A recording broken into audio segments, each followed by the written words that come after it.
ભરૂચ તાલુકાના મંગલેશ્વર ગામમાં આવેલ જ્યોતિબહેનનું ઘર આજે પરિક્રમાવાસીઓનું ઘર તરીકે ઓળખાઈ રહ્યું છે.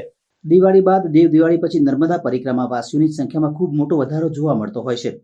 હાલ નર્મદા પરિક્રમાવાસીઓનું ઘોડાપુર ઉમટી રહ્યું છે, જેઓને અનેક સ્થળો પર જગ્યાએ થોડા અંતરે ચા પાણી નાસ્તાની વ્યવસ્થાઓ અને ધાર્મિક સંસ્થાઓ અને સામાજિક આગેવાનો દ્વારા કરવામાં આવતી હોય છે. પરંતુ ભરૂચ તાલુકાનું મંગલેશ્વર ગામ કે જ્યાં છેલ્લી 6 પેઢીઓથી તેઓની નર્મદા પરિક્રમાવાસીઓને નિઃશુલ્ક સેવા કરી રહ્યા છે.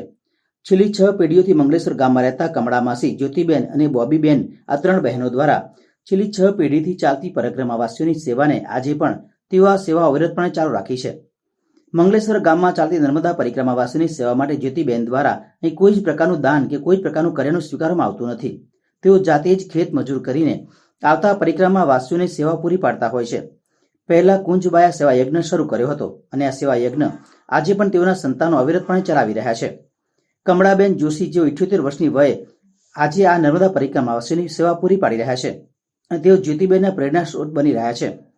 જ્યોતિબેન કે જેઓ MA BEd શુક્લતીર્થ જ નર્મદા હાઈસ્કૂલમાં પ્રિન્સિપાલ ઇન્ચાર્જ વાઇસ પ્રિન્સિપાલમાં રિટાયર થયા છે.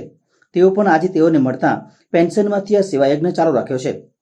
કમળાબેન, જ્યોતિબેન અને બોબીબેન આ બહેનોએ લગ્ન કર્યા વિના ચાલી આવેલી આ પરંપરા સેવા સાચવવા માટે તેઓ લગ્ન જીવન પણ નથી સ્વીકાર્યું અને તેઓ આજે નર્મદા પરિક્રમાવાસીઓની તનમન અને ધનથી સેવા કરી રહ્યા છે.